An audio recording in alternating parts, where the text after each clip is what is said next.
Biometric পদ্ধতিতে mobile ফোনের সিম নিবন্ধনের শেষ দিন ধরে নিয়ে অসংখ্য গ্রাহক এই গরমে ভিড় করছেন বিভিন্ন সেন্টারে।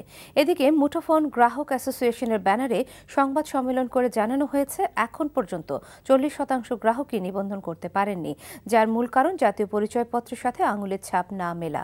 বিস্তারিত আশিকুর রহমান চৌধুরীর রিপোর্টে। প্রচণ্ড গরমে খুব বেশি প্রয়োজন না হলে মানুষ ঘর থেকে বের হতে চাচ্ছেন না। এই অবস্থায় বায়োমেট্রিক পদ্ধতিতে মোবাইল ফোনের সিম নিবন্ধন করার জন্য মানুষকে বাধ্য হয়ে ঘর থেকে বের হতে হয়েছে। তাও আবার নিবন্ধনের শেষ দিন ধরে নিয়ে মানুষ যখন ছুটে এসেছেন, তখন বিভিন্ন মোবাইল ফোন অপারেটরদের সেন্টারে ছিল এমন উপচে পড়া ভিড়। যাদের এনআইডি আঙ্গুলের ছাপ নিয়ে ফার্স্টে করে নেই, তাদের জন্য আমাদের জন্য হয়রানিটা বেশি হচ্ছে। ভোগান্তি মানে প্রচণ্ড চাপ। এলাকায় যে বুথগুলো আছে, এদের নেটওয়ার্কিং সিস্টেম কালকে দিচ্ছি সন্ধ্যায়, আজকে বলছে হবে না। তবে অনেকেই আবার ভোগান্তির কারণে অভিযোগ করলেও সরকারের বায়োমেট্রিক পদ্ধতিতে সিম নিবন্ধনের উদ্যোগকে স্বাগত জানিয়েছেন।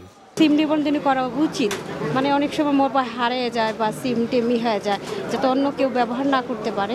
সাপোর্ট করি, তাহলে বিভিন্ন ধরনের সমস্যা যে সৃষ্টি হয়, মানুষে আননোন নাম্বারতে ফোন করে, তাহলে ওগুলা সন্ত্রাসীদেরকে ধরতে একটু সুবিধা।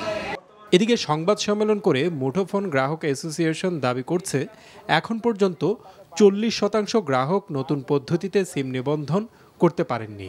2006 সালে সর্বপ্রথম এনআইডি তৈরি করা হয় আঙ্গুলের ছাপ পদ্ধতিতে।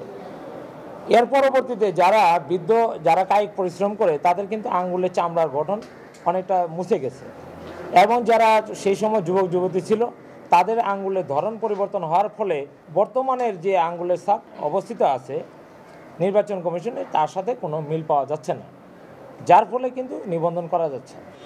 এদিকে প্রচণ্ড চাপে নিবন্ধন কার্যক্রম চলাকালে সার্ভার কাজ করছিল না বলে অভিযোগ পাওয়া গেছে বেশ কিছু স্থান থেকে। Ashikur Rahman Chowdhury, NTV news, Dhaka.